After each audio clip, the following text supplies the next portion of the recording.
Havel Robotics est une entreprise de fabrication de pièces composites haute performance. Et l'idée de départ a été d'aller chercher un outil de l'aéronautique et d'utiliser cette capacité de produire des pièces de très haute qualité et de l'appliquer au nautisme, à la course large.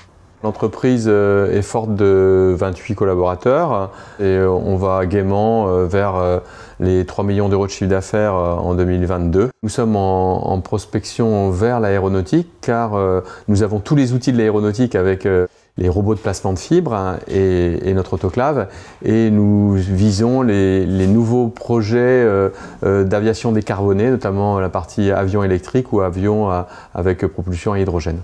Nous avons déjà livré aux Émirats Arabes Unis ou aux États-Unis certaines pièces, et donc on ne se limite en rien à agrandir notre rayon d'action en commençant par l'Europe, qui est un premier objectif naturel.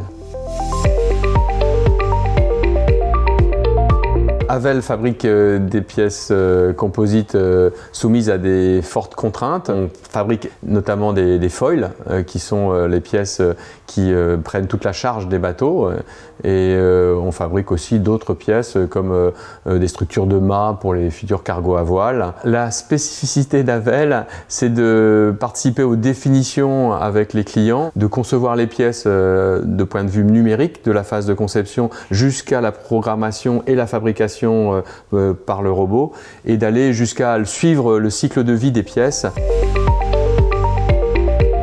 Havel, c'est un chantier qui s'est construit sur la compréhension des matériaux, des procédés de fabrication qui met en œuvre. Du coup, l'interaction entre les matériaux, qu'on connaît très bien, la manière dont on le met en œuvre nous permet aujourd'hui de maîtriser avec une grande précision les propriétés mécaniques des produits que l'on va réaliser.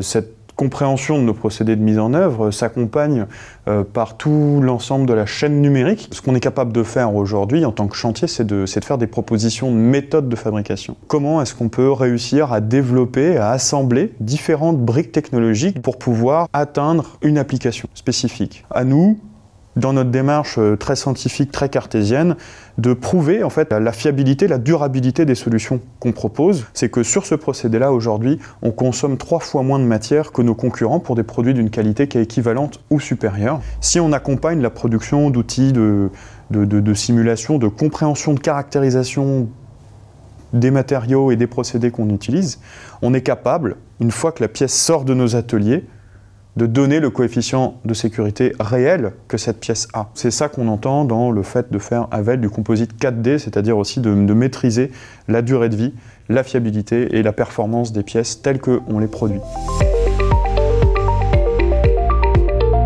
On est en train de passer progressivement à un monde qui est beaucoup plus industriel. On pense que ça peut intéresser des acteurs de l'aéronautique, de l'aérospatial, du naval et tout un tas d'acteurs industriels qui voient la course au large comme un démonstrateur de technologie. Et finalement, c'est à ça que servent les IMOCA.